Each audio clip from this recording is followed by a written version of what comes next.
앞에 있는 성도님들과 인사 나누시겠습니다. 예수님만이 소망이십니다. 예수님만이 소망이십니다. 감사합니다. 주 안에 막힌 길은 새로운 역사가 됩니다. 라는 제목으로 함께 말씀의 은혜를 받으려고 합니다. 주님이 기뻐하시는 인생을 살려고 계획을 세우고 열심히 애를 쓰고 노력합니다. 그런데 그 계획들이 잘 안 되고 막힐 때가 있습니다. 남들처럼 욕심 따라 이기적인 계획이 아니라 주님의 기뻐하시는 일을 위해 그 비전을 품고 열심히 살아가는데 우리의 길이 막힐 때가 있습니다. 어쩌면 멈춤이라고 할까요? 주님을 향해 살아가는 우리의 삶이 멈춰질 때가 있습니다. 계획했던 일들이 막히고 멈춰질 때 과연 내가 잘 살고 있나 의기소침해지고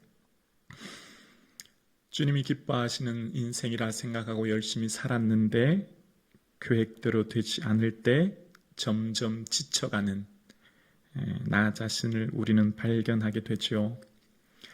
오늘 바울이 이런 상황을 만났습니다.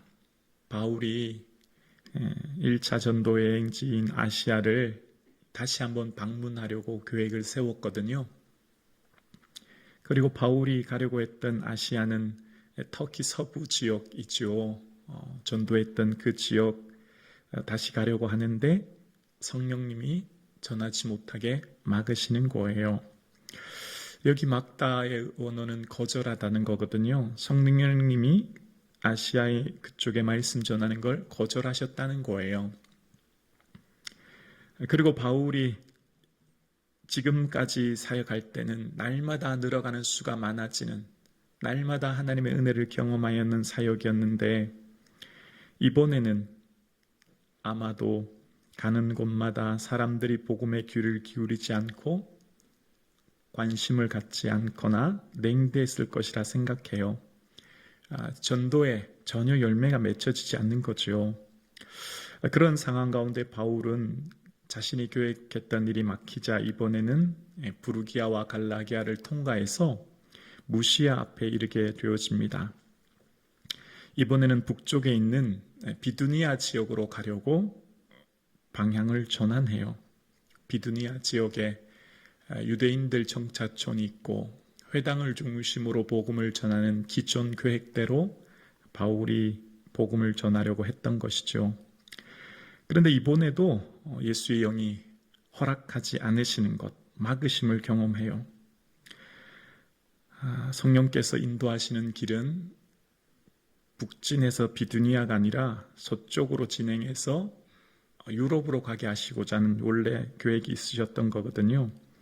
그래서 바울은 이번에 무시아 쪽으로 내려갑니다.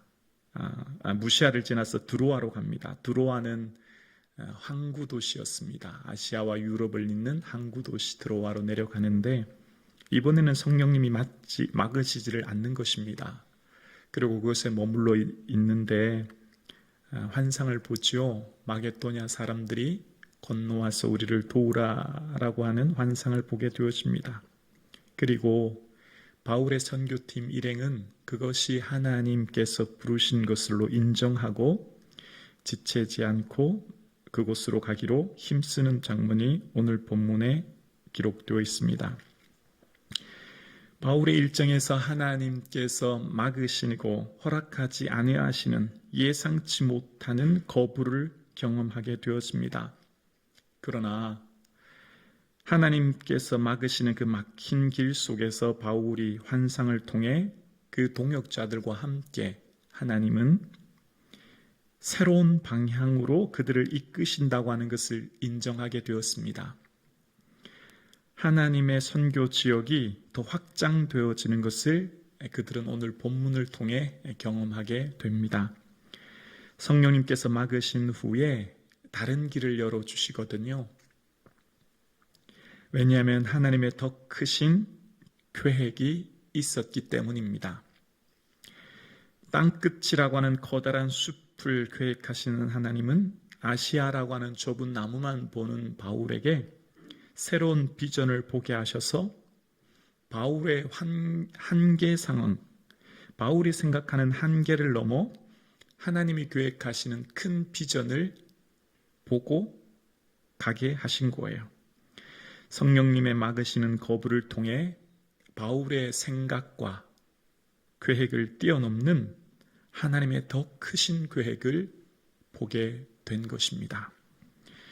이런저런 시도마저 성령에 의해 막힌 선교의 문이 막으셨다고 닫힌 것이 아니라 오히려 하나님께서는 환상을 통하여서 바울 일행에게 선교의 새로운 방향을 열어주신 거예요.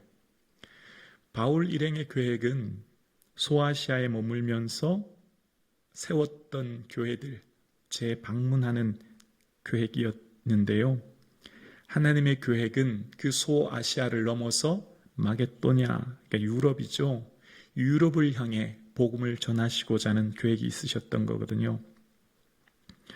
오늘 본문을 통해서 하나님께서 하시는 일들을 생각해 보게 되어집니다.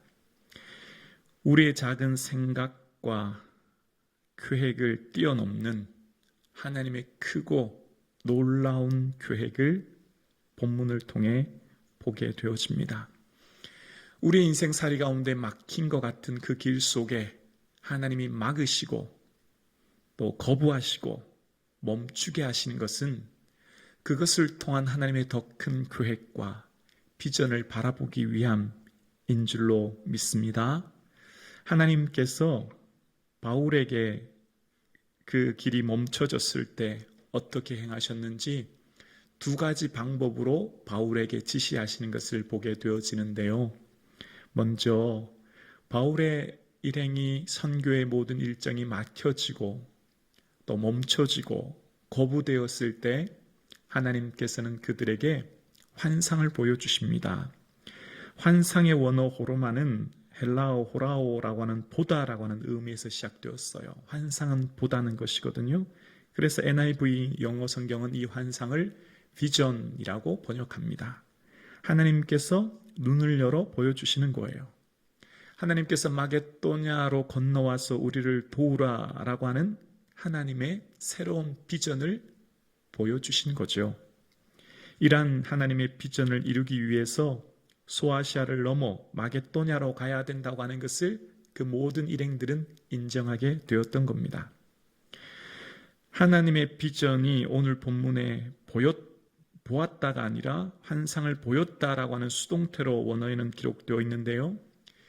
바로 하나님이 그들의 눈을 열어 비전을 보여주셨다라고 하는 거죠. 사랑하는 성도님, 우리의 인생 가운데 계획했던 일들이 막히고 일상이 멈춰지고 하나님을 향한 기도의 소원이 거부되어질 때 우리는 참 마음이 힘들고 무겁지요. 그럴 때 하나님께서는 이전에 보이지 않았던 새로운 것을 보게 하시고 깨닫게 하시는 하나님을 보게 되어집니다.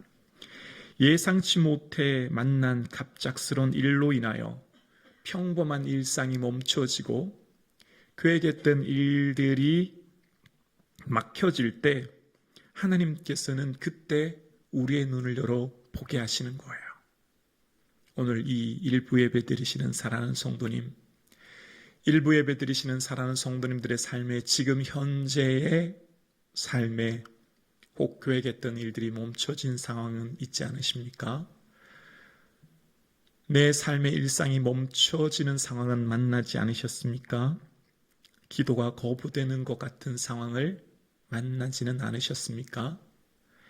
그럴 때 가만히 하나님 앞에 머물러 있을 하나님이 보여주시는 그 눈을 열어주실 때 우리는 이전에 보이지 않았던 새로운 하나님의 비전을 바라볼 수 있기를 주님의 이름으로 축원합니다. 아멘이시죠? 하나님은 우리를 향한 크고 놀라운 계획을 가지고 계신 줄로 믿습니다. 막힌 길 앞에서는 절망할 때가 아니라 비전을 바라볼 때입니다. 일상이 멈춘 상황 가운데 있어서는 낙심할 때가 아니라 주님을 바라볼 때인 줄로 믿습니다. 사도 바울이 3차 전도 여행 때요, 고린도에 머물러 있으면서 로마로 가서 복음을 전하려고 하는 계획을 세워요. 그런데 그 길이 막히는 거예요.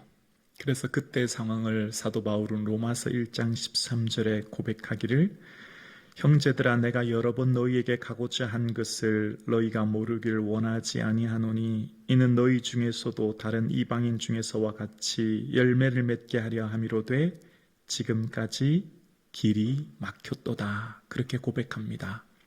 로마로 가려고 하는데 길이 막힌 거예요. 정확한 이유는 알 수 없고 모르겠지만 바울의 계획이 멈춰진 상황을 만난 거죠.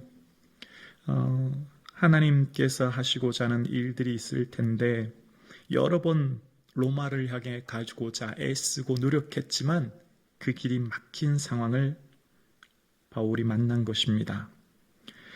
그 막힌 상황 가운데 바울이 어떤 일을 했을까요?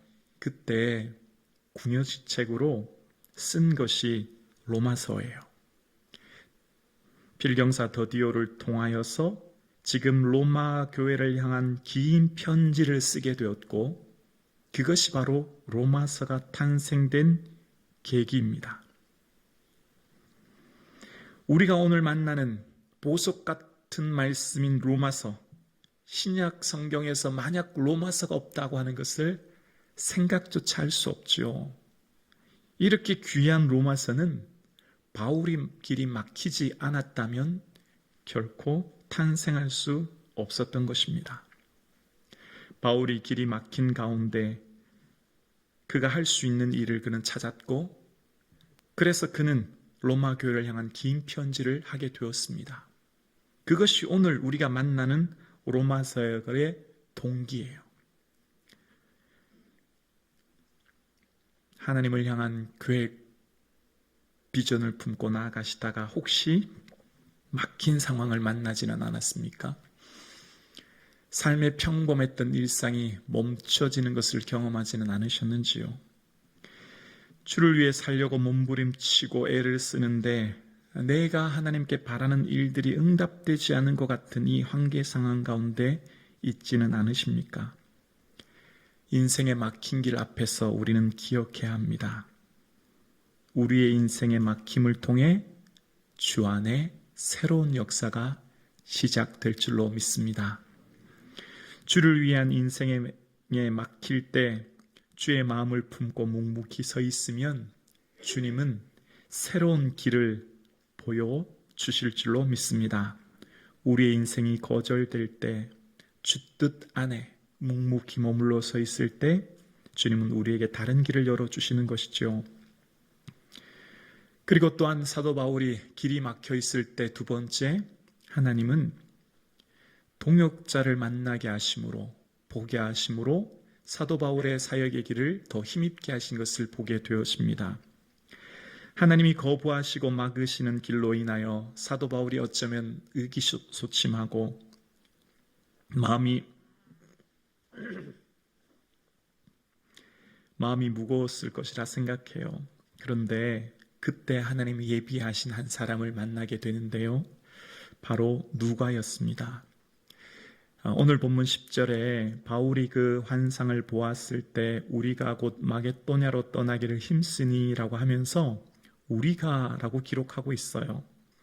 오늘 본문을 기점으로 사도행전이 끝날 때까지 등장하는 한 단어, 1인칭 복수 주어인 우리가 라고 기록하는 거예요. 브루스오라 같은 학자는 이때부터 실라와 디모데와 바울의 주친 누가가 드로아에서 합류했다라고 이야기합니다. 그러니까 사도행전을 기록한 사람이 누가잖아요. 누가가 드로아에서 그 바울의 일행과 함께 이제 합류했다는 것을 알 수 있게 되는 거예요. 우리라고 기록하는 누가는 사도 바울의 질병을 곧 함께 도와주는, 의술로 도와주는 그런 동역자였던 것을 알 수 있는데요. 뿐만 아니라 사도 바울은 말년에 바울이 로마 감옥에 갇혀 있을 때에도 그를 떠나지 않고 묵묵히 함께 있어 주었던 사람이 바로 누가였습니다. 바울의 곁에서 바울을 지켜주고 일거수일투족 바울의 삶을 기록한 사람 누가? 그것이 곧 오늘의 사도행전을 탄생하게 한 것이죠. 바울은 이방인 의사 누가를 통하여 하나님이 주시는 은혜와 능력을 경험했던 것입니다. 바울과 함께 동행하면 그 길이 고난의 길임을 알면서도 누가는 드로아에서 바울과 함께 하면서 바울의 인생의 고난을 동고동락한 사람이 바로 누가였습니다. 오늘 일부 예배 드리시는 사랑하는 성도님, 내 인생 가운데 계획했던 일들이 막히고 일상이 멈춰지고 기도가 거부된 것 같은 상황을 느끼실 때 다시 한번 눈을 들어 주위를 살펴보십시오. 하나님께서는 우리에게도 누가와 같은 사람을 보내주셨습니다. 이전에 볼 수 없었던, 깨닫지 못했던 사람들이 새롭게 보이기 시작하는 거예요. 내 가까이 있는 사람들의 소중함이 새롭게 보여지는 것입니다. 정신없이 바쁘게 살던 때는 전혀 보이지 않았는데요. 그렇게 잊고 살던 소중한 사람을 주님은 새로 보게 하시는 거예요. 나에게는 누가와 같은 사람이 없다라는 생각이 드세요? 아니에요. 그렇지 않아요. 지금 다시 한번 곰곰이 내 주위에 있는 사람들을 천천히 살펴보십시오. 그러면 주님께서 나에게도 누가와 같은 사람들을 보내셨다는 것을 우리는 금세 알게 되어집니다.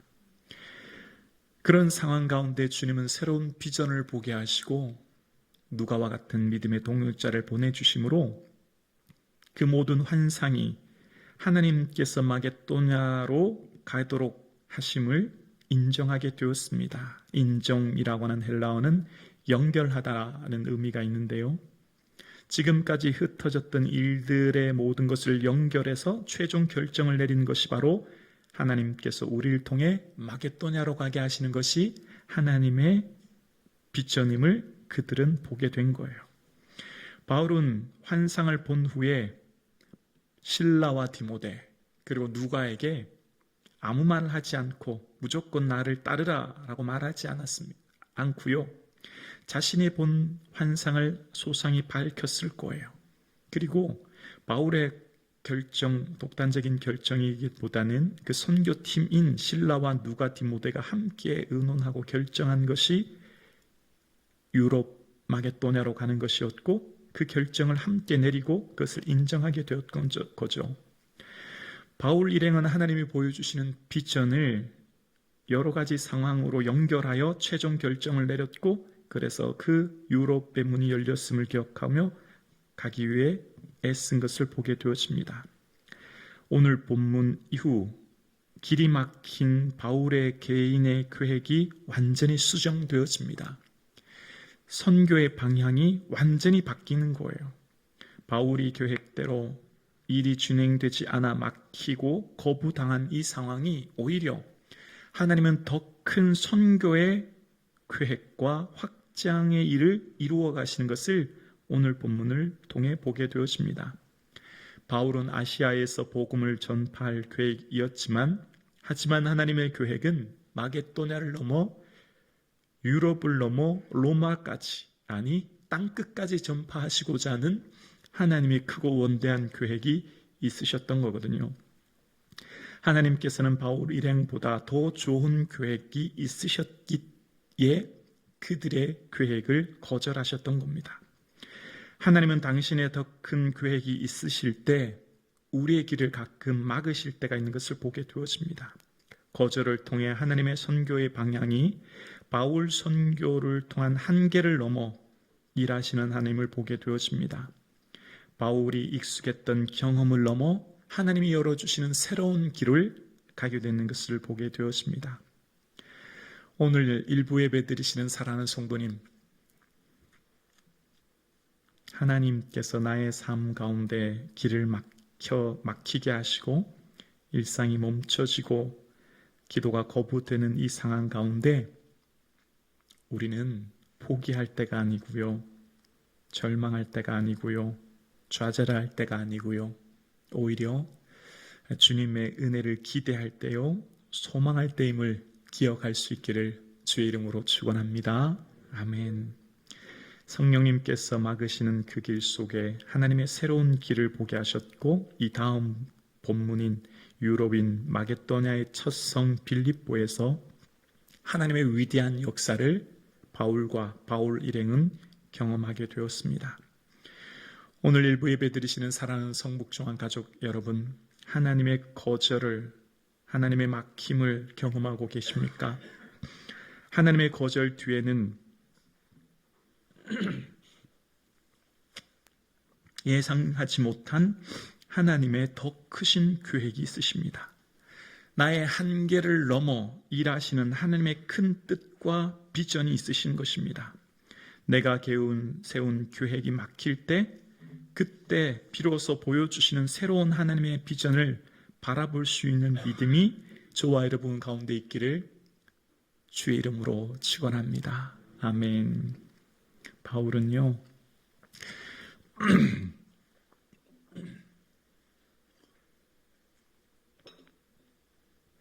바울의 인생에 하나님의 거부를 통해 더 큰 능력을 경험했던 것을 바울의 생애를 통해 알 수 있습니다. 바울의 육체 장애가, 육체 가시가 있었죠.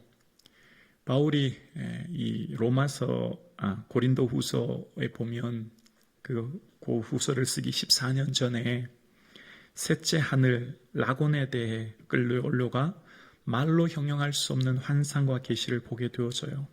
그 은혜가 너무 큰 거죠. 그래서 하나님은 바울에게 육체의 가시를 주셨어요. 가시라고 하는 스콜롭스는 뾰족한 나무 조각을 의미해요. 그러니까 바울의 몸을 항상 고통스럽게 했던 육체의 가시가 그를 힘들게 했던 것을 보게 됩니다. 그래서 어떻게 하죠? 바울이 3번 주님께 간구하잖아요. 3번이라는 표현이 얼마나 간절하게 기도했는지 알게 되어지죠. 그렇게 열심히 간구해요. 그런데 하나님은 거절하세요. 그런데요, 그 거절을 이후에 바울은 원래 구했던 것보다 더 크고 좋은 것을 누리게 되어집니다.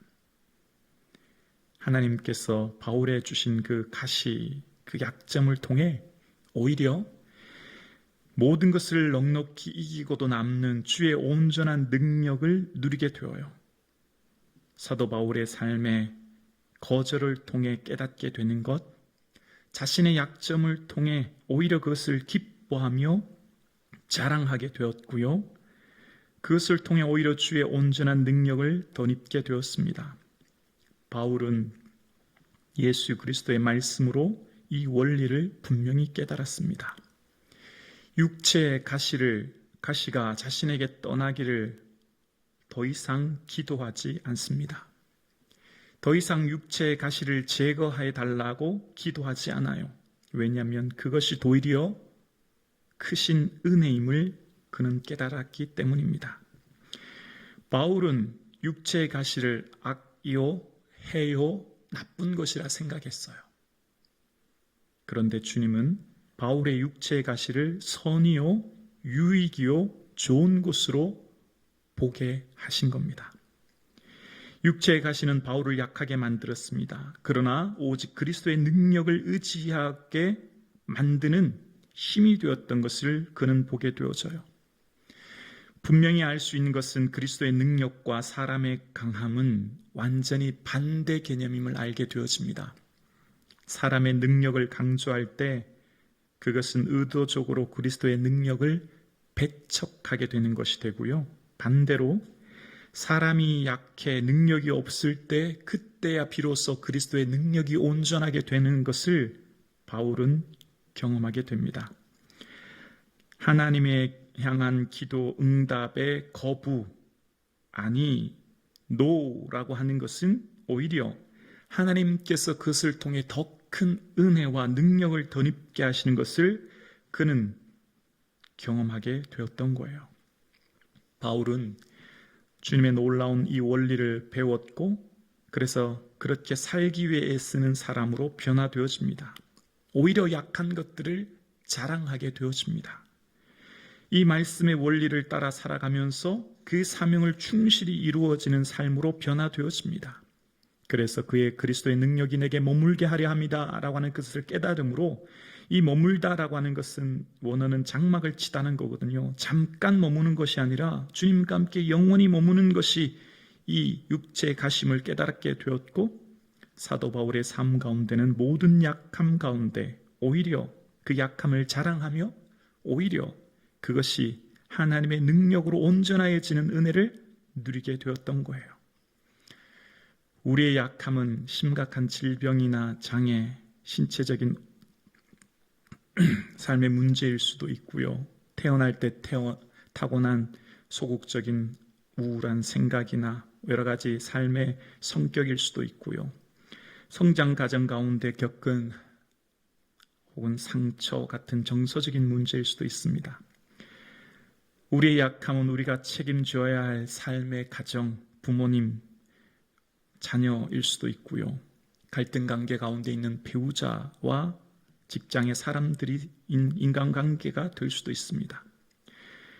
우리의 약함은 내게 고통을 주며 나의 삶을 힘들게 하며 나를 제한하게 하는 그 무엇이 모두 우리의 약함이 될 수 있습니다. 나를 고통스럽게 하는 모든 것, 그것이 다 나의 약함이 될 수 있는 거죠. 그러나 이 약함은 더 이상 우리에게 불평과 원망의 이유가 되지 않습니다. 왜냐하면 오히려 그런 약함을 통하여 그리스도의 능력이 온전하게 되는 것을 우리는 믿기 때문입니다. 그것을 통해 주의 은혜를 깨닫게 하시고 그래서 성도의 삶 가운데 놀라운 변화의 삶을 살게 하시는 주의 은혜를 우리는 바라보기 때문입니다. 사랑하는 성북중앙 가족 여러분, 주 안에서 막힘은 새로운 길로 인도하시는 주의 은혜임을 고백합니다. 주님의 거절하심은 더 크신 하나님의 계획임을 믿습니다. 그래서 나의 계획한 일들이 막힐 때 주님은 우리를 통하여 새로운 길을 열어주실 줄로 믿습니다. 그래서 사도 바울은 그의 삶의 경험으로 고백한 신앙 고백과 같은 말씀이 바로 하나님을 사랑하는 자, 곧 그 뜻대로 부르심을 입은 자들에게는 모든 것이 합력하여 선을 이룬다라고 고백할 수 있게 되었습니다. 이 고백이 저와 여러분의 고백 되어질 수 있기를 주님의 이름으로 축원합니다.